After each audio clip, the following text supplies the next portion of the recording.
Hola a todos, soy Carlos Urrunaga. Estamos en 360 segundos de Centro Católica con César Ferradas. César, ha salido el índice de competitividad del IMD de Suiza que difunde Centrum en el Perú.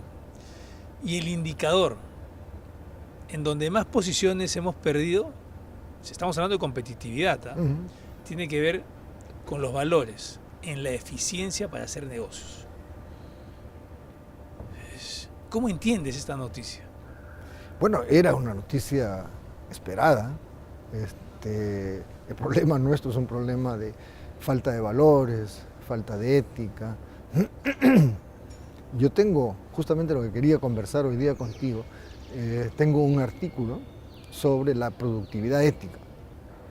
Cuando me reúno con los empresarios, ¿no?, a conversar sobre los temas éticos, les digo, yo no vengo a hablarles a ustedes al bobo, porque no lo tienen, vengo a hablarles al bolsillo, ¿no? La ética es un buen negocio. La ética es un buen negocio. La ética es un buen negocio. Te da largo plazo, te da el cliente que queda contigo, ¿no? O sea, fidelizas al cliente realmente con un buen producto. Y si tú tienes una producción ética, está asegurado tu largo plazo. Ahora, tendríamos que hablar en términos de responsabilidad social, ¿no?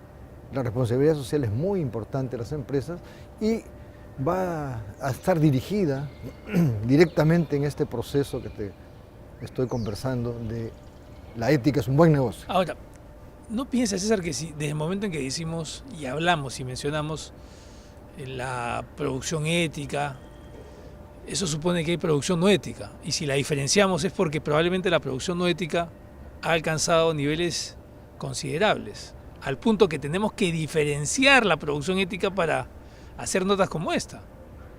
Exactamente, pero es que no entendemos los conceptos básicos de lo que es la responsabilidad social. Ahora, la responsabilidad social puedes hablar en términos empresariales, en términos corporativos, pero también es una responsabilidad social personal. Y ahí valdría la pena conversar de los tres tipos de responsabilidad social, que tienen que ver con el individuo, con la sociedad y con las regulaciones. Entonces, si hablamos en estos tres términos, lo primero que se conoce es la obligación social. ¿Qué viene a ser la obligación social? Hacemos, ¿no?, las cosas porque la ley nos obliga a hacerlas bien. Eso es una obligación social. Lo hacemos porque las leyes van a venir y nos van a multar y nos van a crear una serie de problemas. El otro tema es la sensibilidad social. Pero la sensibilidad social está como mal entendida. Si yo te pregunto, sensibilidad social en este momento, ¿cómo la percibes? ¿Qué es una sensibilidad social de una organización? Su acercamiento a la población, a la localidad, la empatía que pueda tener con los beneficiarios directos, en teoría, de una parte de lo que produce. Pero más o menos lo que tú me has transmitido es que como que sale de adentro, ¿no? Es una sensibilidad social, que debemos ser sensibles con las necesidades de otros grupos, etc. Lo que pasa es que es, o sale de adentro, o también puede estar el otro lado en donde es que se vea bien, pues. Ese es el punto. Sensibilidad social tienes que entenderla justamente del otro lado, ¿no? Sensibilidad social es lo sensible que se vuelve a una empresa ante sus clientes cuando tiene prácticas que no son éticas. Entonces coincidimos en el término, ¿no?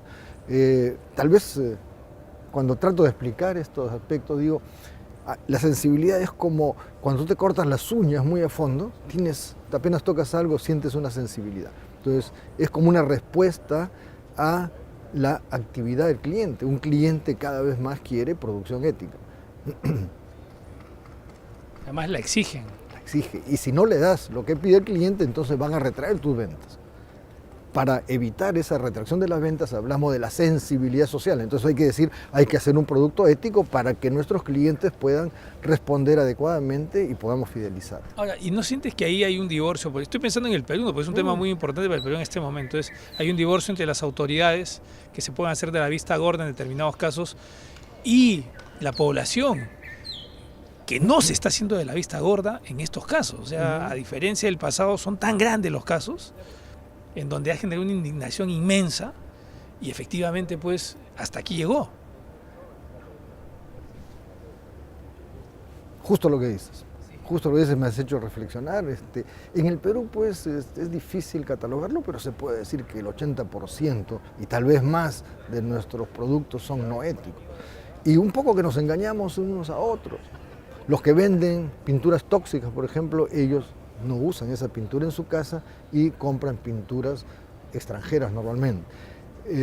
Pero sin embargo comen el pan con bromato, ¿no? O utilizan una serie de otros productos, ¿no? Y entre ellos nos vamos engañando todos.